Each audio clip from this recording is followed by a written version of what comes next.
Hello students, in the last video session we have solved a problem on properties of system. That problem whatever I had solved was for continuous time signal. In today's video session I shall solve a problem where it is for a discrete system. Okay, there is no difference between continuous time signal properties and discrete time signal properties, but I am just solving another example, that's all. After this you can solve some of the problems which I am asking. First, the given problem states that y of n is equal to x of n plus n. Find out whether the system is stable, memoryless, causal, linear and time invariant. Okay, the first is regarding stability. Okay, regarding stability. Hence here what happens is, let us find the first property. Stable. We will be finding out bounded input, bounded output stability, isn't it? Let us provide an input x of n, which is bound in the sense mx, some value 10, 20, 30, 40, whatever, mx, which is much lesser than infinity. Okay, lesser than infinity. That kind of input I am just giving. Now, what is the output? Output y of n is equal to input x of n plus n. What is x of n? X of n is mx, some value. But very importantly, the n present here. What happens with the n? N means what? An integer which increases with time. That means n becomes starting 0, 1, 2, 3, 4, 5, 6. There is no limit on n, isn't it? N continuously increases and grows up. Hence, the system becomes unstable. Try to understand. The input is bound. But what happens in this equation? Because of this n, the system becomes unstable. But n moves towards infinity. Correct? N moves towards infinity. It is moving up, goes up towards infinity. Hence, y of n becomes equal to infinity. System is not BIBO stable. Bounded input, bounded output stable. Why it is not stable? Input is stable, but because of this n, the system becomes unstable. That is my final statement. It is not stable. Second is memoryless.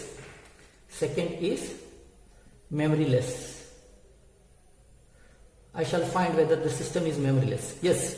What is the system? System is defined by y of n is equal to x of n plus n. Here, memoryless. What happens with n? If I say that n starts from 0 onwards, we will say that it is positive direction.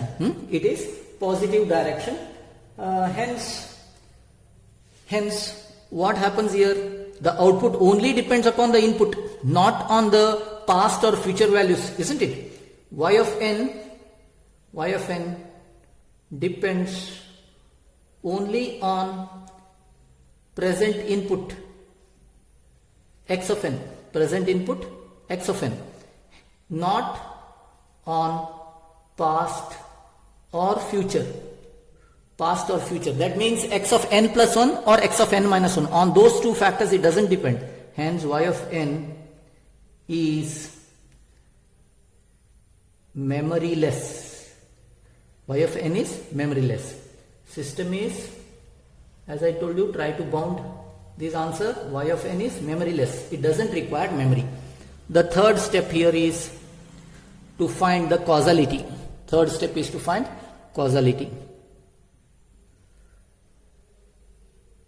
Causal. What about the causality? Y of n is equal to x of n. Whatever is there, no? Let us, y of n is equal to x of n plus n. Although there is no clear statement here, I shall say that n can be taken in the positive direction or right sided signal, then output is a causal signal. Because you see here, x of n plus n. I have just told you that n greater than 0 if it is given, n greater than or equal to 0 if it is given, I shall take it to the right sided signal, hence y of n is a causal signal. Causal signal. Y of n is causal. Just I have assumed that, or I have taken n is greater than or equal to 0. It is a causal signal. The fourth point is linearity. Linear. I shall find linear. How you will find linearity? First you write the equation y of n is equal to x of n plus n. Okay. First, step 1. Apply first input. First input, that is a1 x1 n. What is the first output? Because of this, in this equation just replace instead of x of n a1 x1 n. That's all. y1 n is equal to a1 x1 n plus n. Let me take it as equation 1. In step 2, what I do? Apply second input. Apply second input, that is a2 x2 n. a2 x2 n. In the original equation given, what I do? Second output for second input y2 n is equal to, instead of xn what I do? a2 x2 n plus n. This is my second. Now third step. Step 3. What I do? Apply third input. Third input. What is the third input? x3n, which is a1 x1 n plus a2 x2n. That's all. Third input whatever I am applying is a1 x1 n, sum of these two inputs which you applied for first step and second step. That's all.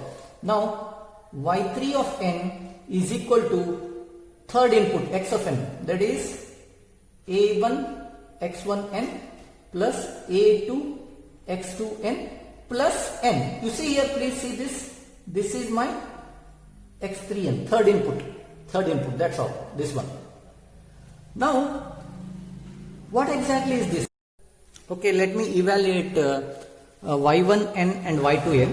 Okay, you know that the sum of y1n and y2n, let me evaluate y1n plus y2n from equation 1 and 2, a1 x1n plus n plus a2 x2n plus n, which is a1 x1n plus a2 x2n plus 2n.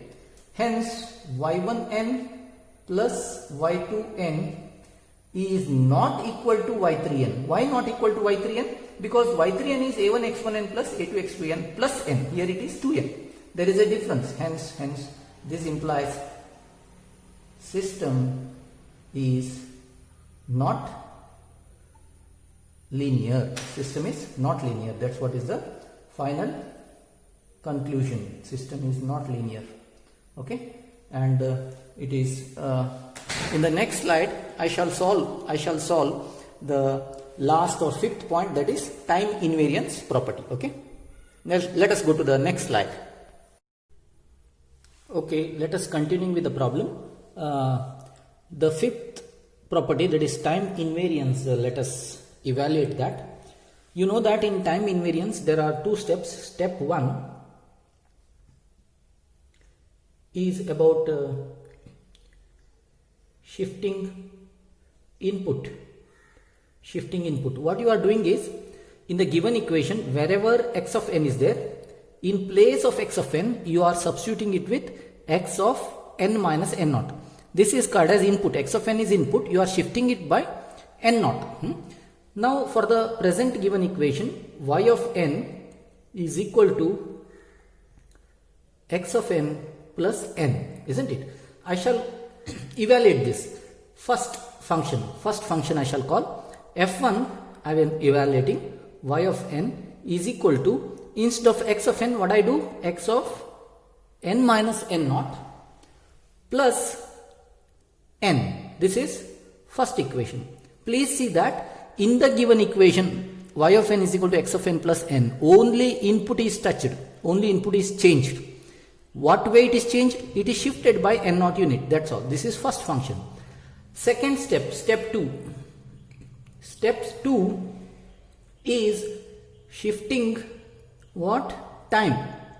Shifting time. What is the meaning of this shifting time? Instead of n, you are replacing it with n minus n naught. That's all.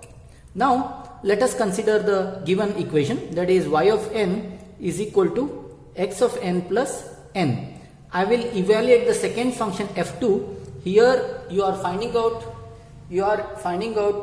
such that y of n is equal to x of n minus n naught plus n minus n naught. Meaning is wherever n is there, no, in place of n you are replacing it with n minus n naught. This is called as time shifting. I am just evaluating the time, and then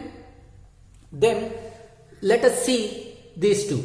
This is called as second equation. Now you evaluate whether f1 is equal to f2. What is f1? Time shifting. What is f2? F1 is input shifting. F2 is time shifting. Whether both f1 and f2 are equal or not, evaluate it. First equation you see, it is x of n minus n naught plus n. What about the second equation? It is x of n minus n naught plus n minus n naught. Both are not equal. Hence, f1 is not equal to f2. This implies the given system is not time invariance. Not time invariance. I shall write not time invariance. Okay. This is my final conclusion regarding the fifth property. I shall write it in an abstract manner. The given system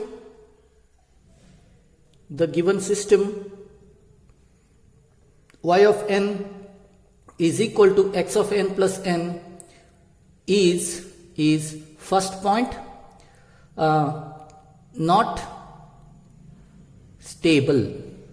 You have evaluated already. Second point, it is memoryless. Third point, it is causal. Fourth point, not linear, isn't it? Not linear. Fifth point, not time invariance. Not time invariance. Okay. This is what is my final concluding answer. This is the answer which you can write at the end of your solution. Answer. Okay. I hope you understood. I shall give you some of the assignments on this, or try to see the previous question papers so that you can solve this. If any doubts are there in this regarding time invariance property solutions or linearity property solutions, you can consult with me, or you can talk to me, mail or WhatsApp group. You can discuss these issues. Okay. I hope you understood. If any doubts still I say, you can contact. Okay. Thank you.